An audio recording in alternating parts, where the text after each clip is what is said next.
Saludamos en el nombre del eterno Dios de Israel. Bendiciones, bendiciones en esta tarde a todo el pueblo de Dios. Vamos a aprovechar esta tarde para estar enseñando un poquito acerca de estas verdades, ¿verdad?, que están en las Sagradas Escrituras. Vamos a empezar directamente a leer estos textos que van a ser bases para nosotros el día de hoy. Quisiera que leyéramos el libro de Números, capítulo 29. Números, capítulo 29, versículo 1 al versículo 7. Vamos a leer juntos la palabra y ahí vamos a tener como referencia en esta clase de hoy. En el séptimo mes, el primero del mes, tendréis santa convocación. Ninguna obra de siervo haréis, o será día de sonar las trompetas. Y ofreceréis holocausto en olor grato a Jehová: un becerro de la vacada, un carnero, 7 corderos de un año sin defecto. Y la ofrenda de ellos de flor de harina amasada con aceite, 3 décimas de efa con cada becerro, 2 décimas con cada carnero. Y con cada uno de los 7 corderos 1 décima, y un macho cabrío por expiación para reconciliaros. Además del holocausto del mes y su ofrenda, y el holocausto continuo y su ofrenda, y sus libaciones conforme a su ley, como ofrenda encendida a Jehová en olor gratos. En el 10 de este mes séptimo tendréis santa convocación y afligiréis vuestras almas. Ninguna obra haréis. Ese es exactamente hoy, ¿verdad? Hoy que estamos entrando ya por unas horas, a una hora de entrar a ese día 10 del mes séptimo, que es la fiesta de Yom Kippur, o la fiesta del perdón, que está comenzando en Israel y se está celebrando ya a partir de sus momentos, ¿verdad? Vamos a basarnos, ahí estaremos hablando información en esta hermosa tarde, y vamos a entrar al texto. Les comentábamos las clases anteriores la revelación de estos 2 versículos que la Sefer Yetzirah y otros escritores en otros textos aparecen, estos dos versículos que nos van a ayudar a entender un poquito cómo está estructurado este conocimiento de la Sagrada Escritura. Y quisiera que leyéramos Primera de Crónicas, capítulo 29, 11. Primera de Crónicas 29, 11. Vamos a recapitular, pero es importante tener las bases de la Sagrada Escritura. Tuya es, oh Jehová, la magnificencia. Amén, ¿verdad? Porque vamos a hablar también dentro del Salmo 150, vamos a encontrar estas palabras: la magnificencia. ¿Sí? La magnificencia. Aparece en 1 Crónicas 29:11, tuya es, oh Jehová, la magnificencia, ¿verdad? Amén. Vamos subrayándolo por ahí, ¿sí? Vamos a colocar magnificencia para que lo vayamos identificando.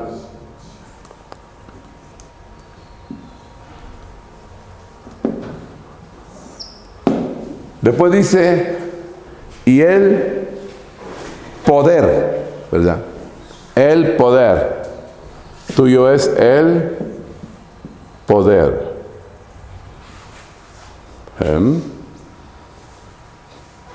Que luego vamos a hablar de las proezas y vamos a hablar cosas que están aquí en los Salmos. Después dice, aquí 2, luego viene la gloria. La gloria. Luego viene la victoria. Luego viene el honor. Honor. Luego viene todas las cosas que están en los cielos y en la tierra son tuyas. ¿Sabe cómo se llama eso? Se llama fundamento.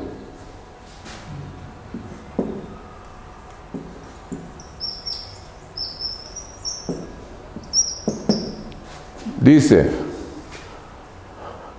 son tuyas, oh Jehová. Tuyo, oh Jehová, es el reino.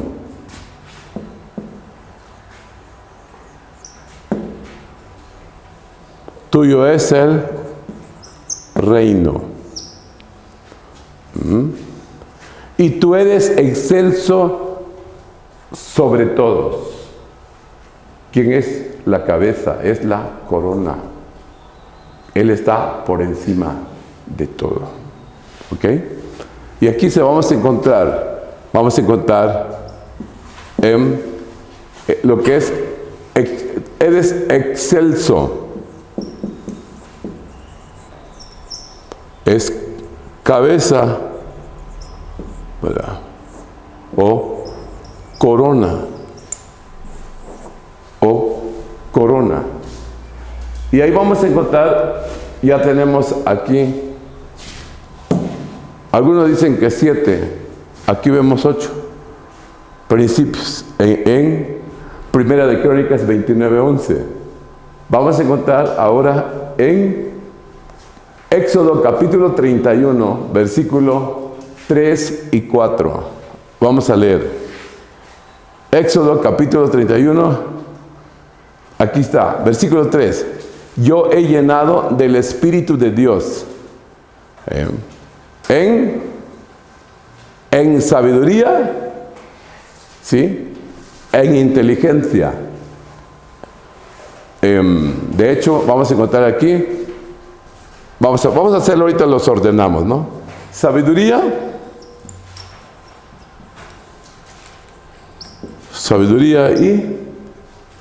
e inteligencia. Porque ahí se menciona ciencia, pero dentro del sistema cabalístico no aparece como, está oculto. Dat está oculto. Entonces encontramos Dat a esta altura, ¿verdad? Pero no lo revela. ¿Sí? Entonces vamos a encontrar 10 principios fundamentales, ¿verdad? Los 10 principios fundamentales basados en Primera de Crónicas y Éxodo 31. En la forma que es distribuido, ¿verdad? Aquí no está casi en orden, las menciona el rey David, la revela el rey David como los fundamentos. Diríamos aquí las 10 sefirot, las 10 luces, los 10 pensamientos universales, o como le queríamos llamar, los 10 principios fundamentales. Y de hecho, esos 10 principios fundamentales, ¿verdad? Toda la Sagrada Escritura, toda la Torá, tiene que ver mucho de esto. En todos los escritos de los profetas, en el escrito de los salmos, en la ley de Moisés, está permeado de este principio, de los 10 principios fundamentales. De hecho, de tal manera que hasta en los dedos los tenemos. Los 10 principios fundamentales en los dedos de las manos superiores y también de los pies. Tenemos esos 10 principios fundamentales, los 10 mandamientos, las 10 proclamaciones del Génesis, las 10 plagas, las 10 columnas del templo. Vamos a encontrar ese concepto que permea en todas las enseñanzas de la Sagrada Escritura. Están basados en esos 2 versículos. Primera de Crónicas 29:11, donde revelan 8. Se revelan 8. Y en Éxodo 31, 3, 4 se revelan 3, pero uno está oculto y 2 son manifiestos, que sería la sabiduría, la inteligencia, la ciencia, las tienen como un concepto de Dat, como ciencia oculta. ¿Sí? Entonces, armando los 10 principios, es que vamos a entender nosotros también la celebración de la fiesta de Rosh Hashanah hasta la fiesta de Yom Kippur, ¿verdad? Que dice la fiesta de las trompetas, o del juicio también, ¿verdad? O el año nuevo judío. En este caso, este día tan fundamental que se dio el 9 de septiembre por la tarde, hoy que estamos entrando a la fiesta de Yom Kippur, o el día 10 del mes séptimo, que es exactamente hoy. ¿verdad?, que estamos hablando. Entonces, para que podamos entender un poquito, necesitamos entonces comprender, uno, porque a veces muchos se preguntan, no, ¿y por qué tienen que celebrar estas fiestas? ¿Será que nosotros también podemos hacerlo? Hay muchas cosas, se desconoce mucho de esto porque no estamos acostumbrados a este lenguaje, pero es de suma importancia entender lo que la Escritura nos enseña. Así que vamos a contar entonces, ya tenemos ubicados la magnificencia, el poder, la gloria, la victoria, el honor, el fundamento, el reino, ¿verdad?, la sabiduría, la inteligencia. Vamos a encontrar esto como ya lo tenemos, ¿no? ¿Cuál sería aquí? En español sería corona. Sí, Keter. Aquí tendríamos sabiduría en español. Sabiduría. Ojomá, ¿verdad? Ojomá. Inteligencia o biná. Sí. Inteligencia. También se conoce como entendimiento. ¿Sí? Corona, sabiduría, inteligencia. El cuarto sería la bondad o el chesed. El quinto sería poder o juicio. Poder o juicio. O jeburá.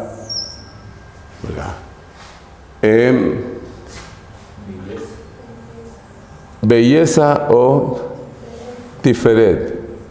Belleza. Después tenemos que Neshach, victoria. Victoria. Ya estamos estructurando aquí. Victoria. Después vamos a magnificencia, magnífico, honor, ¿verdad? Lo magnífico. Ojot, ¿no? Honor o magnificencia está aquí. Después viene el fundamento, que sería Yesod. Sería fundamento.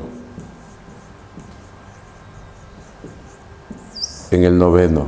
Y nos iríamos al último, que sería reino. El reino. Aquí vamos a encontrar, ¿verdad?, desde la corona al reino, las 10 ideas fundamentales. Basado de las 10 ideas fundamentales es cuando se plantea, bueno, ya damos por entendido que muchos ya conocemos la fiesta de Rosh Hashanah. ¿Qué es lo que significa? ¿Verdad? Tal vez para aquellos que no están acostumbrados a nuestro lenguaje. ¿Por qué menciona el primer día del mes séptimo? Porque el año judío no empieza con el primer mes del año, sino empieza con el séptimo mes del año, el año nuevo judío. Exactamente en esta fiesta de Yom Teruah, la fiesta de las trompetas, de los shofares, y tiene que empezar en el primer día del mes de Tishrei, que sería el mes séptimo. Entonces, ¿por qué septiembre, pues? Vamos a encontrar, ¿no? Porque en el calendario bíblico, septiembre, desde las raíces de la palabra septiembre, es séptimo. Es séptimo. Nosotros usamos noveno. En realidad es séptimo. Es el calendario bíblico. Este es lo que Dios ha establecido desde un principio, que en un momento de la historia fue modificado y cambiado, pero sin embargo esto permanece, no ha sido cambiado. Así ha estado Israel, ha cuidado ese detalle. Entonces vamos a encontrar entonces que esa fiesta tiene mucha importancia, porque cierra un ciclo fundamental, un ciclo anual. ¿Qué quiere decir? También nosotros estamos muy acostumbrados en entender los ciclos anuales. Sí, ¿verdad? Nosotros vivimos un cristianismo que pensamos que seremos juzgados en el fin de los tiempos, ¿verdad? El Señor nos juzgará nuestras obras, sean buenas o sean malas, pero no es así desde la perspectiva bíblica, ¿verdad? Desde la visión de las Sagradas Escrituras se hablan de ciclos anuales. Así que esta fiesta de Rosh Hashanah, para cerrar este año, tiene que ver con todas las actividades del año, tiene que ver con todas las fiestas principales de Israel, tiene que ver con los mandamientos de la Sagrada Escritura. Y aquí vamos a encontrar, ¿verdad?, lo que está escrito en un precepto en 16:14 de Deuteronomio, ¿verdad? Deuteronomio capítulo 16, verso 14, está un precepto, creo que es el 488 precepto, para hablar acerca de la importancia que tienen las fiestas religiosas, las fiestas establecidas, ¿verdad?, las santas convocaciones que Dios ha marcado. Dice, te alegrarás en tus fiestas solemnes, ¿verdad? Tú, tu hijo, tu hija, y tu siervo, tu sierva, y el levita, el extranjero, el huérfano, y la viuda que viven en tus poblaciones. Eso tiene que ver, al mencionar a las viudas, a los huérfanos, tiene que ver no solamente que lo mencione que celebremos, sino que hay mandamientos establecidos en la Torá para que en determinado tiempo del año tengamos en consideración no omitir los mandamientos establecidos por Dios. ¿Qué quiere decir? Por eso es que dice, indefectiblemente, vamos a leerlo para que nos vayamos, vamos a hablar sobre este tema y algo podemos aprender.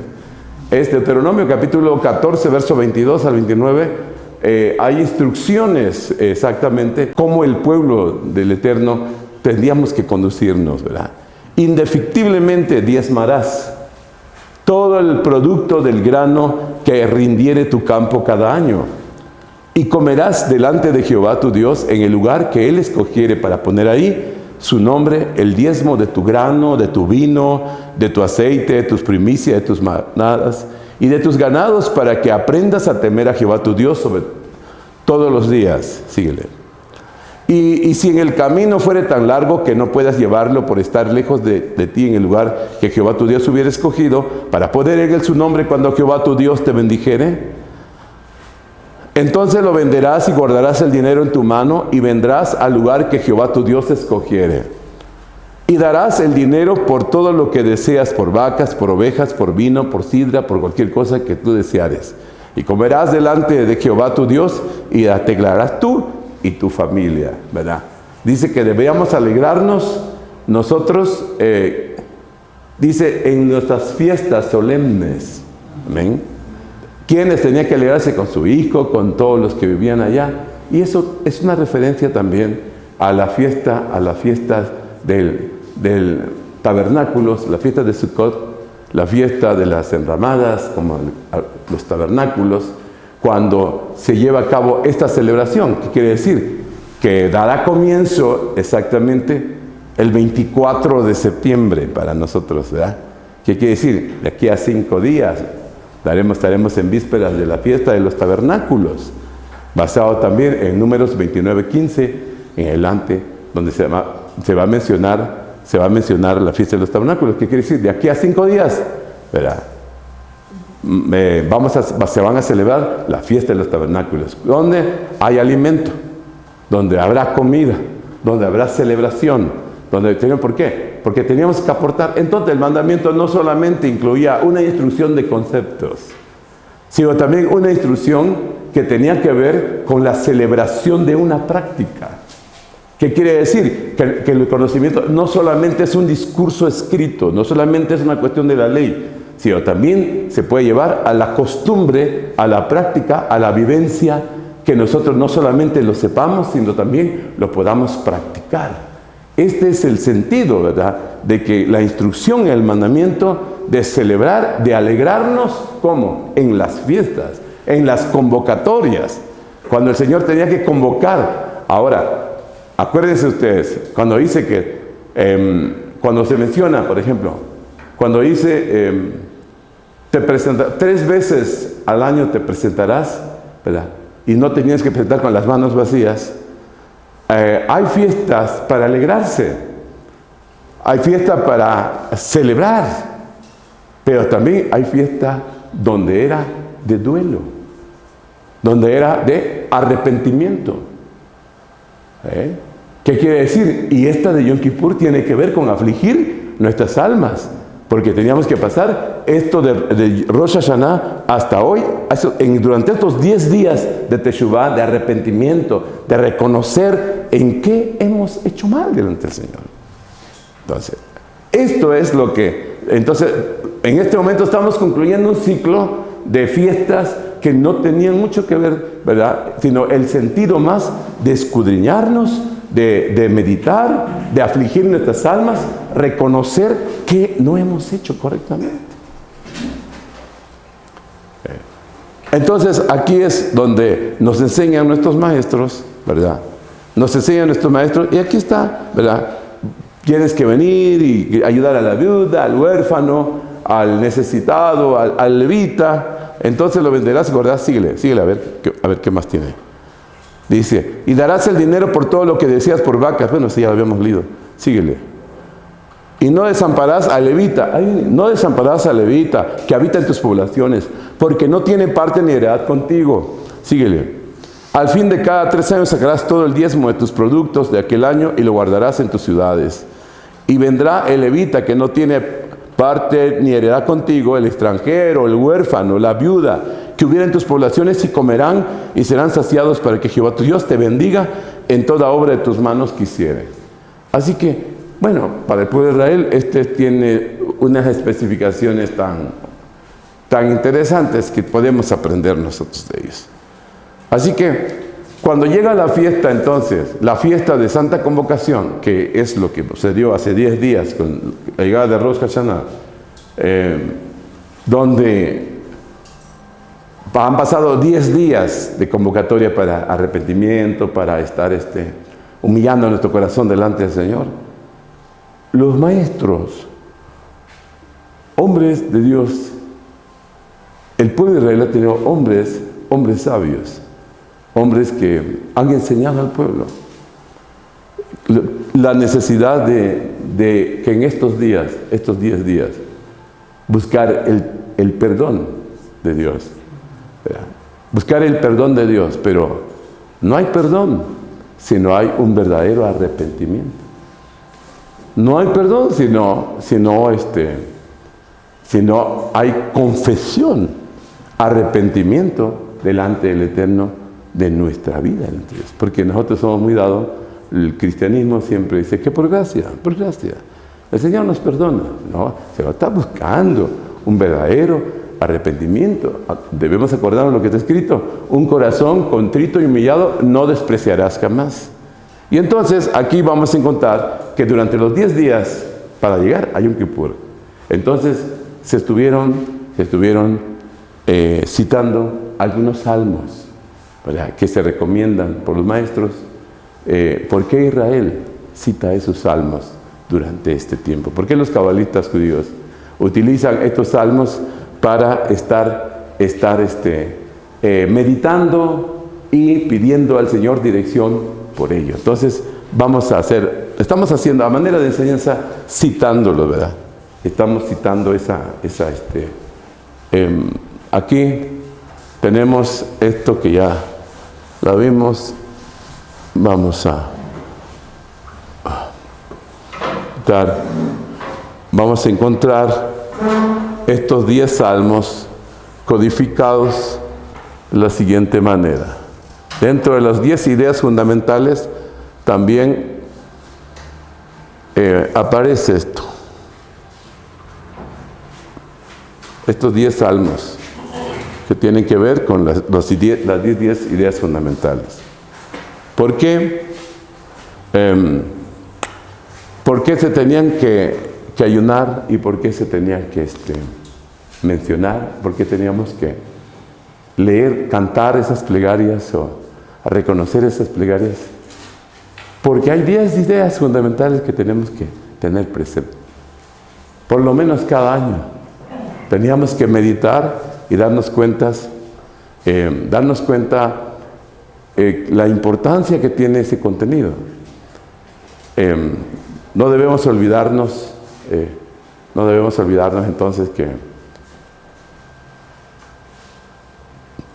la importancia que tiene de entenderlo, ¿verdad? ¿Por qué los maestros mencionan el Salmo 16? ¿Verdad? ¿Por qué lo pusimos de esta forma? Porque es exactamente, ¿verdad? Es como si estuviéramos los 10 mandamientos otra vez. Es como si estuviéramos haciendo referencia a las 10 proclamaciones también del Génesis, ¿verdad? ¿Por qué teníamos que nosotros hablar del concepto de pueblo de Dios? Porque muy fácilmente decimos, somos el pueblo de Dios. Sí, somos el pueblo de Dios, ¿verdad? Nos contamos como el pueblo de Dios. Sin embargo, el hecho de que nos declaremos pueblo de Dios es bueno, ¿no? El problema es, ¿será que tenemos los méritos suficientes como para decirnos pueblo de Dios? ¿Será que estamos cumpliendo con las obligaciones que nos marcan la Sagrada Escritura como pueblo de Dios? ¿O somos buenos para pedir las bendiciones y somos malos para cumplir con lo que está establecido en la palabra de Dios? Entonces, esta es una forma de exhortación, de confrontar si realmente nosotros estamos confiando en ese Dios único, en ese Dios todopoderoso, que no hay otro como Él. ¿Verdad? Ponme el Salmo 16, vamos a entrar en detalle, ¿verdad? ¿Por qué en ese día teníamos que pensar si somos ovejas del Señor o no somos ovejas del Señor? De hecho, la fiesta de Rosh Hashanah se tiene la idea, ¿verdad? Hay cánticos que hablan cómo el pastor pone su cayado y todas las ovejas pasan bajo el cayado del pastor que nos pesa, que nos juzga, que estamos delante de su presencia en el día de Rosh Hashanah, hace 10 días. ¿Qué quiere decir esto? Que hemos pasado en una balanza ante Dios. Dios ha pesado exactamente nuestros pensamientos, nuestras palabras, nuestras acciones. Dios los ha pesado, ¿verdad? Delante de su presencia, ¿verdad? Por eso es que se habla que este es el día cuando Job fue acusado delante del Eterno, ¿verdad? Cuando en el día de Rosh Hashanah, cuando Satanás se presentó delante del Eterno, ¿para qué? Para acusar. El acusador también tenía un día para presentarse, como el sumo sacerdote tenía, que es en Yom Kippur, en este momento, en esta fecha, de acuerdo al sistema del judaísmo, el día cuando entraba en el altar, en el lugar santísimo, a ofrecer el sacrificio por el pueblo. Y lo hacía una sola vez al año, ¿verdad? Y la vida del sacerdote dependía de ese día. Porque si ese sumo sacerdote moría ahí, ¿qué pasaba con el pueblo? Había reprensión en el pueblo. Iba a haber sufrimientos en el pueblo. Pero si el sumo sacerdote salía vivo de ese acto importante, entonces las bendiciones vendrían para el pueblo y ellos celebraban, se gozaban. ¿Por qué? Por la razón de haberse hallado fiel ante Dios, ¿verdad? Era una tensión tremenda. Se ha escrito que el sumo sacerdote tenía que hacer un ayuno de 7 días. Tenía que ayunar 7 días, tenía que purificar. De hecho, dice que hasta las piedras del pectoral tenían que meterlos en la tierra para purificarlos, a manera que las piedras tuviesen la luz suficiente que cuando él consultaba al Señor podía encontrar. Acuérdense que Dios le revelaba al sumo sacerdote a través de la lectura del éfod. Entonces se tenía que consagrar y entrar ese hombre cuando estaba en la presencia del Eterno, ¿verdad? Durante ese tiempo. Así que también, si Satanás se presentaba para acusar al pueblo de Dios, acusar al hombre, llegaba un abogado, en este caso el sumo sacerdote, para también defender y presentarse, ponerse en la brecha por el pueblo. Dentro de la misericordia del Eterno habría un tiempo de 10 días, como si ahora sí, como dijera, no, vamos a desahogar las pruebas, ¿no? Vamos a tener un tiempo para desahogo de pruebas. Tú me estás acusando a fulano, el acusador viene aquí y presenta todo el pliego de acusaciones, y pues el juez está sentado, el tribunal está sentado, el juez está sentado para escuchar las acusaciones que se le están imputando a los responsables, ¿verdad? Así que en el término de 10 días, en otras palabras, se tiene que resolver esta situación a partir de este día, que es el día del perdón, ¿verdad? Acuérdense ustedes lo que el Zohar habla, ¿no? Y cada vez que alguien nos imputa una responsabilidad o somos acusados de haber cometido alguna infracción de la ley de Dios, o se nos imputa una responsabilidad, también tenemos defensores. Así como algunos nos acusan, también algunos nos defienden.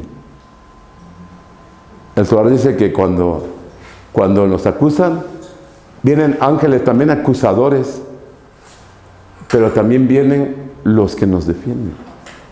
Entonces se abre una polémica entre los que quieren que nos enjuicien y los que quieren que gocemos del perdón. Entonces dice que el Señor resuelve diciéndoles: mándales pruebas, mándale una prueba. Si esa prueba la pasa, es inocente. Y si esa prueba no la pasa, es culpable. Entonces el Señor dice que debemos nosotros entender que cuando alguien no pasa su prueba, es culpable de lo que lo acusan.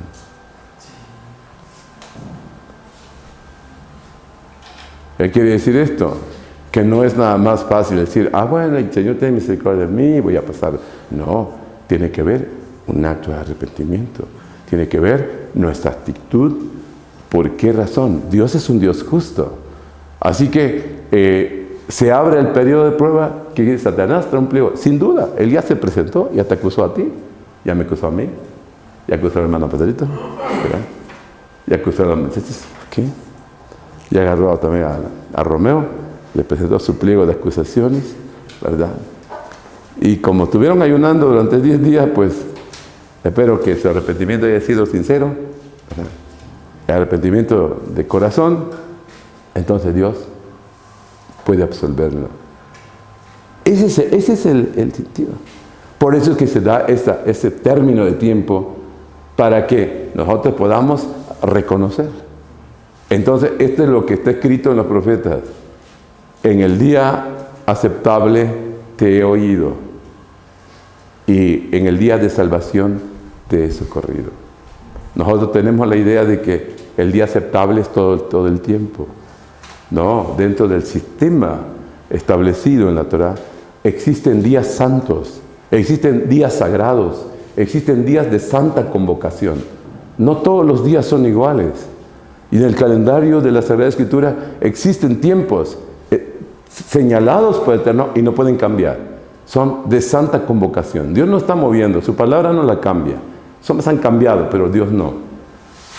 Entonces esa santa convocación que es de Rosh Hashanah y la santa convocación que es de Yom Kippur están establecidos para que nos tomemos el tiempo de meditar en nuestra relación con Dios, en nuestra obligación con Dios, en nuestra relación que tenemos con Dios, ¿verdad? En el mandamiento que el Señor nos ha establecido. Y entonces, en estos 10 días, los cabalistas, el Arizal, por ejemplo, que es uno de los referentes importantes de los hombres más sabios que tiene Israel y que muchas de sus enseñanzas hoy el mundo tiene, de este hombre de Dios, él sugería de que estos 10 salmos deberían considerarse durante estos 10 días de entre Rosh Hashanah a Yom Kippur. ¿Cuáles serían? Los salmos que he mencionado: el 16, el 32, el 41, el 42, el 59, el 77, el 90, el 105, el 137, el 150. ¿Cuál era la idea? La idea están vinculados con los 10 mandamientos, están vinculados con los 10 pensamientos universales. Si ese tiempo nosotros hacemos una reflexión, hacemos un arrepentimiento y reconsideramos que nuestros pensamientos también deben ser rectos delante de Dios. Ahora sí, como dijera el salmista también, crea en mí, oh Señor, un espíritu recto dentro de mí, ¿verdad? Cuando él dijo, el Salmo 51 creo que está, ¿no? Ten piedad de mí, oh Dios, conforme a tu misericordia, ¿no? Debe crear, renueva un espíritu recto. Renuévame, Señor Jesús. Hasta cantamos un coro ahí que escribieron sobre ese salmo, ¿verdad? Renuévame, Señor. Necesitamos nosotros que el Señor examine nuestro corazón. Y si encuentra un camino torcido, algo así, que los quite. Y debe crear un espíritu nuevo, recto, dentro de nosotros. Es muy importante esa meditación. Entonces, empezamos en Rosh Hashanah, ¿verdad? Que en el primer día de año con el Salmo 16, que tenía que ver con guárdame, oh Dios, porque en ti he confiado, ¿verdad? No vamos a confiar en un Dios que no sea el que hizo la luz, ¿verdad? El que creó el universo, el único que es digno de toda suprema alabanza. No hay otro. Esa es la consigna, ¿no? Israel, oye Israel, Hashem vuestro Elohim, Hashem uno es, ¿verdad? ¿Qué quiere decir? Oye Israel, no hay otro Dios fuera de nuestro Dios. Eso debemos saberlo como pueblo de Dios, ¿verdad? Todavía las naciones del mundo están discutiendo si van a adorar a sus dioses, pero Israel, no, es muy claro. Hay al único sabio y Dios, al único que hizo todo lo que existe, el dueño de lo visible y lo invisible, ese creador. Por eso está vinculado este salmo ¿con quién? Con la primera declaración, la proclamación del Génesis y también con el primer mandamiento, ¿verdad? ¿Cómo se reza el primer mandamiento? A ver. No, el primer mandamiento, este es el primer precepto, lo que entonces. No tendrás dioses ajenos delante de mí, ¿verdad? Entonces, ¿en quién debemos confiar? En Él. Guárdame, a ver, es 16:1. Guárdame, oh Dios, porque en ti he confiado. Oh alma mía, dijiste a Jehová, tú eres mi Señor y no hay para mí bien fuera de ti. Esto solamente lo puede decir el pueblo del Señor, ¿verdad?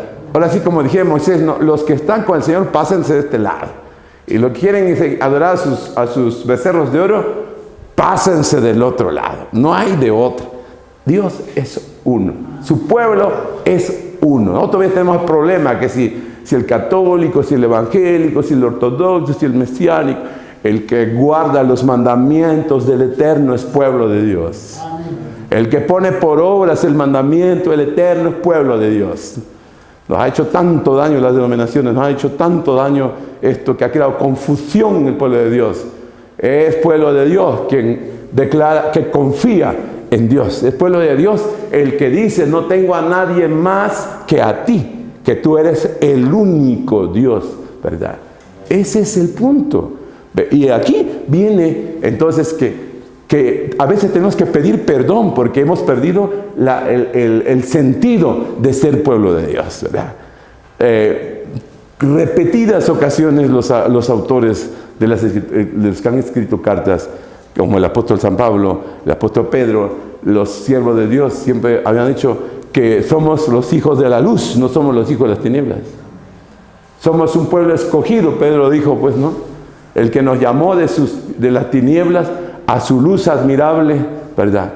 Que dando la idea que somos un pueblo escogido, real sacerdocio, nación santa, pueblo adquirido por Dios. Entonces, ese sentido de pueblo de Dios no debemos perder.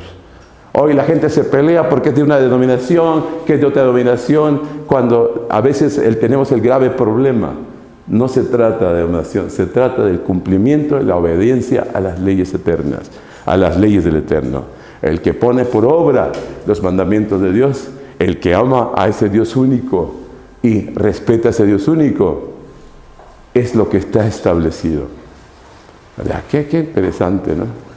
Que entonces a veces teníamos que pensar, porque ahora si Él es el único Dios, Él mandó a sus hombres, mandó a sus sacerdotes, mandó los hombres que tienen que estar ahí cuidando, enseñando, guiando. Él puso su pueblo. Por eso que el sacerdote tenía una inscripción, ¿verdad? Su frente ahí, en su pecho, y tenía sus vestuarios, ¿verdad? El sumo sacerdote dice que se presentaba con 8 atuendos, ¿verdad? Y cada uno de las partes de las ropas sacerdotales tenían un significado importante, ¿verdad? Le enseñaban a que fuere humilde para presentarse y reconocer delante del Eterno. Es más, cuando decía santidad a Jehová o santidad a Elohim, santidad no era en el sentido que solo era consagrado, no, sino que era pertenencia del Eterno. Él le pertenece a Él, no es como que el pueblo no toques a ellos, porque ellos yo los puse, son míos, en el sentido de pertenencia, no tanto de la pureza como habíamos dicho, ¿no? De hecho, la santidad es el requisito, ¿verdad?, que el Señor pide, porque el sacerdote tenía que consagrarse para estar en un lugar santo, pero es pertenencia de Dios. Por eso puso leyes al pueblo, ¿para qué? Para que cumpla con el sacerdote. Capítulo 12 de Deuteronomio, versículo 19, está escrito una referencia sobre los levitas que servían en el templo, servían en el altar del Señor. Ten cuidado, le dijo, de no desamparar al levita en todos tus días sobre la tierra.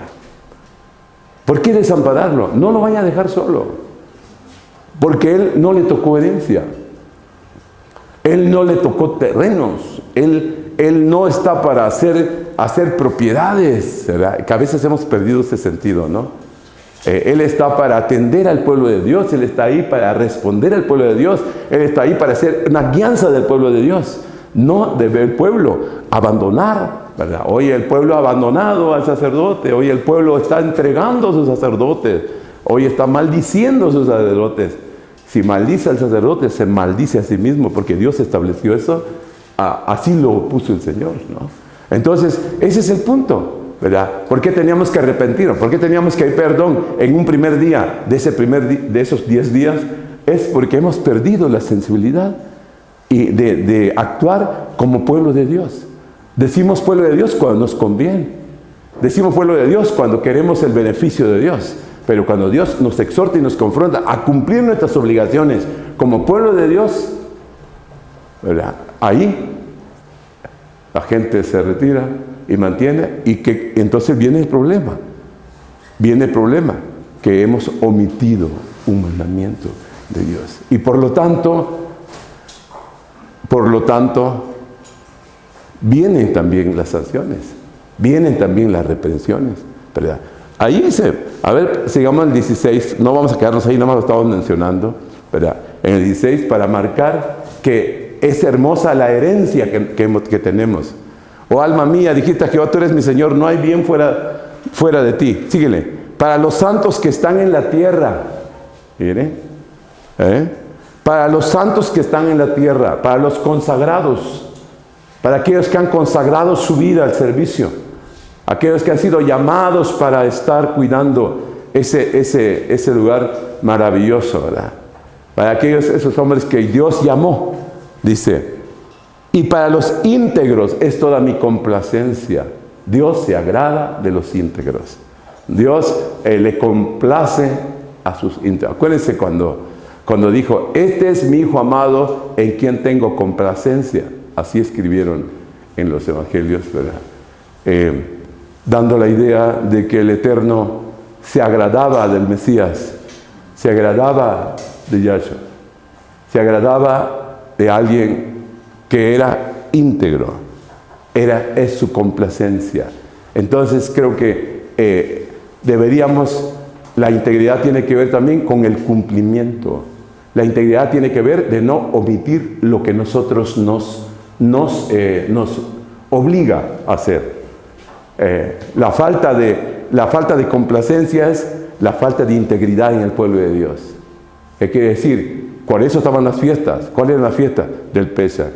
¿Por qué tenían que ser la fiesta del Pesaj? Porque tenía que haber armonía entre ellos, entre hermanos. Tenían que ofrendar. Acuérdense, el Pesaj venía por la muerte de Abel, que Caín mató a su hermano porque ofreció un mejor cordero ante el Señor y su ofrenda fue agradable. Entonces el sistema de ofrendas tenía que ver mucho con eso. ¿Por qué tenía que ser en la fiesta de Shavuot las primicias? ¿Por qué tenían que venir a entregar las primicias al sacerdote? Para reconocer que ellos fueron esclavos, venían de otra tierra, que sus padres vivieron en situaciones difíciles, pero el Señor los prosperó. Oye, el pueblo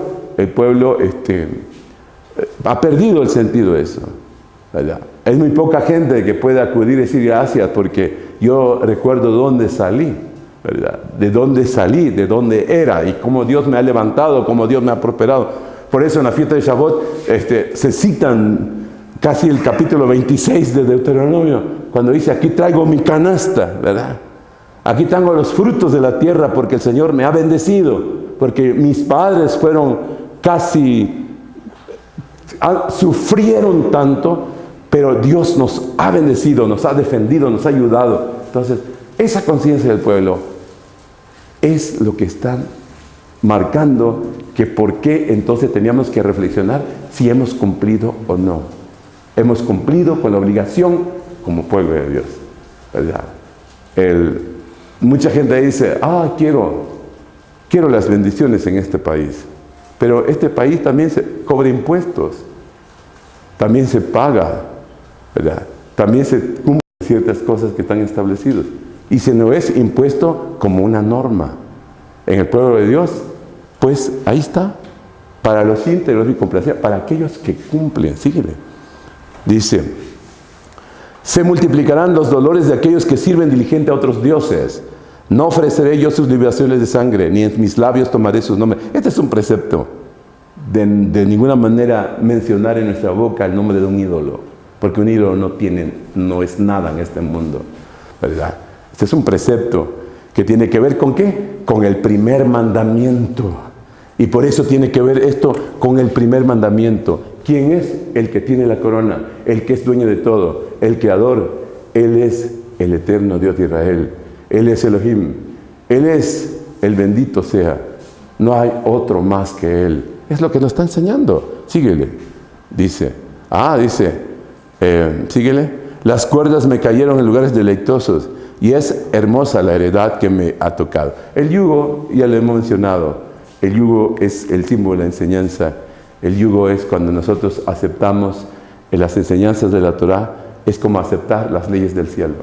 Cuando voluntariamente estamos aceptando las leyes del cielo, las leyes de Dios, nos estamos colocando un yugo. Por eso dice que el yugo de la Torah es sujetarnos a los mandamientos de Dios.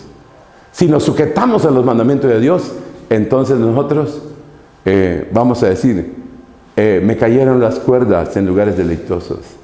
Porque los animales que se colocan el yugo, los tienen que amarrar. Los tienen que fijar. El que ya sabe al que está empezando.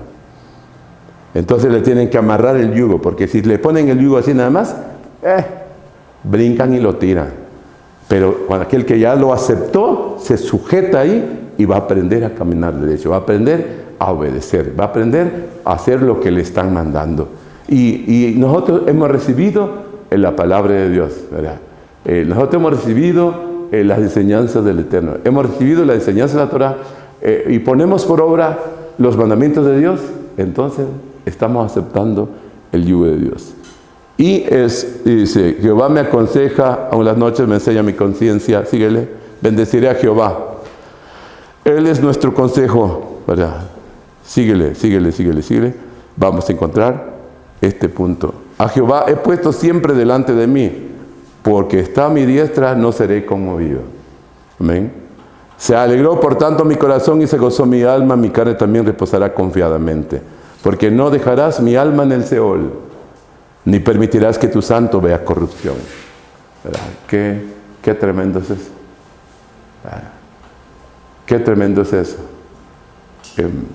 Hay delicias a su diestra. La idea que marca es hermosa la herencia que nos ha tocado. Es hermoso lo que hemos recibido. Por lo tanto, deberíamos darnos cuenta. Yo creo que si nos pusiéramos a pensar si hemos cumplido, no hemos cumplido, o a medias, o algunas cosas sí, algunas cosas no, es como una introspección que uno tiene que hacer para darse cuenta. ¿No será que abandoné a Levita? ¿No será que abandoné la casa de Dios? ¿No será que abandoné otras cosas y no puse por obra lo que el Señor? ¿No será que me olvidé de la viuda, del huérfano, del ministro, del extranjero? No hice estas cosas. Es muy práctico entender, y cuando el pueblo dice, sí Señor, la he errado, he pecado, he hecho esto, no hice esto, y se arrepiente y pide perdón, Dios lo perdona. Por eso precisamente es esto, para evaluar. Porque, por una razón, alguien diría, bueno, si Dios no me quiere perdonar, pues haya Él que lo decida. El problema es que para este año, para el siguiente ciclo que viene, vamos a empezar a tener lo que sembramos. ¿Qué quiere decir? Todo lo que sembramos es lo que cosechamos. Entonces, hay gente que dice, no sé por qué me perdí dinero, hice aquí, me pasaron aquí, me pasó acá. No, deberíamos meditar en nuestros caminos, deberíamos meditar en cómo nosotros hemos obrado delante del Señor. ¿Ok? Bueno, no adoraremos a un Dios que no es. Entonces se empieza precisamente por eso, por eso que se cantan canciones de Rosh Hashanah, donde el Señor está con su báculo aquí, y todos pasamos abajo como ovejitas, abajo donde Él está observándonos, donde Él está viéndonos uno. Quiere decir, hemos sido pasados por balanza ya. Y hoy se vence el término de tiempo. Quiere decir, mañana es otro día, ¿verdad? Hoy empieza, mañana será otro día, ¿verdad? Quiere decir, estamos iniciando el Kippur, pero ya el Yom Kippur ya no es para que digamos, bueno, no, es el día que se ayuna y que también el sumo sacerdote está pues delante de Dios presentando al pueblo. Creo que los momentos más sensibles que uno debe estar espiritualmente son estos días sensibles. ¿Qué quiere decir? Si algo no hemos hecho correctamente, debe haber algo en nuestro corazón que nos mueva, como para decirle, Señor, perdónanos, no lo hicimos. No debe haber hoy un pueblo con corazón duro, porque se supone que han pasado 10 días en el cual se están ayunando, pidiendo perdón al Señor, confesando, arreglando situaciones con la familia, arreglando situaciones con los padres, arreglando situaciones con la gente que nos rodea. Es un momento de sensibilidad importante. Así que un primer día es meter en la agenda qué tan fiel hemos sido con nuestro Dios. Si hemos sido fiel con nuestro Dios, ¿qué responsabilidades hemos aceptado con el pueblo? Somos ese pueblo. Yo he escuchado mucho que andan, no, somos el pueblo de Dios, pero no vive como el pueblo de Dios, ni cree como el pueblo de Dios, ni cumple con el pueblo de Dios. Solo a veces es un decir. Pero esta es la exhortación, ¿verdad? Ok, vamos con el 2. Ponme el Salmo 32 en el segundo día. Dice, este salmo es la bienaventuranza, es la dicha del perdón, ¿verdad? Es precisamente de esto está hablando. Dichosos aquellos que Dios los ha perdonado sus pecados, ¿verdad? Bienaventurado aquel cuya transgresión ha sido perdonada y cubierto su pecado. Dichoso aquel que Dios ha perdonado. Dichoso aquel que tuvo el tiempo como para reconocer si está bien ante de Dios o no. Dichoso aquel que Dios no lo acusa, ¿verdad? Dichoso aquel que Dios lo absuelve y le diga, ¿sabe qué? No toques, no Aunque el diablo venga y diga así, le diga, no, él no toques porque él no tiene nada que le puede estar acusando, ¿verdad? Dichoso aquello, ¿verdad? Mira, ahí síguele, qué hermoso, ¿no? Dice, bienaventurado el hombre que en Jehová no culpa de iniquidad. ¿Sabe qué es iniquidad? Es maldad. Dichoso aquel que Dios no lo culpa de iniquidad. Dice, y en cuyo espíritu no hay engaño. Habla con verdad. Qué lindo. Pero eso tiene uno que hacer esa reflexión. De entender que el perdón tiene una dicha. Quiere decir que arrepentir, confesar nuestros pecados, trae no solo perdón, trae también sanidad. Trae sanidad. Arreglar esa situación, ¿verdad? Eso da gusto.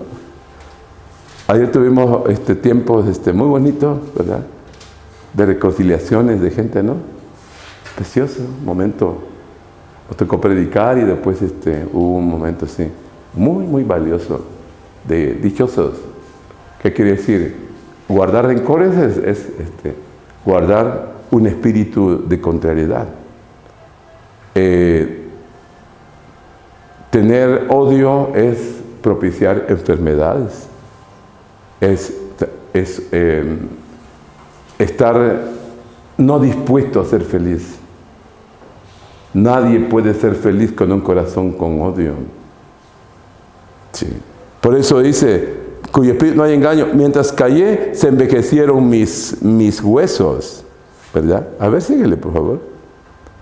Mis huesos, ¿qué nos enseñan? ¿Verdad? Que el alma está ligada con los huesos de los hombres. El alma también vive en los huesos. Qué tremendo, ¿no?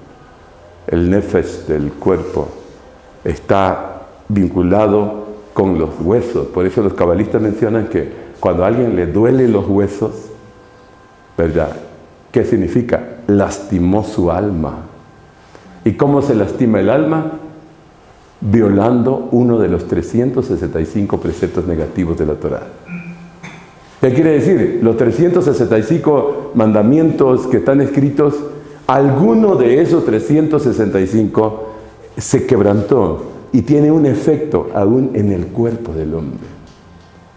Qué interesante. Entonces, el alma entonces que tenga paz, que tenga perdón, que tenga, que encuentra esa confesión, ¿sabe qué produce en su vida? Curaciones. Puede sanar la persona. Si investigáramos un poquito más a fondo, las enfermedades tienen un origen de carácter espiritual. Están vinculados con el alma de las personas. Por eso cuando muere el cuerpo, el alma abandona ese lugar. Entonces, el perdón también es curativo. No perdonar, odiar, sentir odio, sentir coraje, sentir tristeza, depresiones, eso trae una consecuencia grave en la salud. Dichosos aquellos que recurren al perdón y Dios no los acusa y la evidencia más clara es que estén sanos.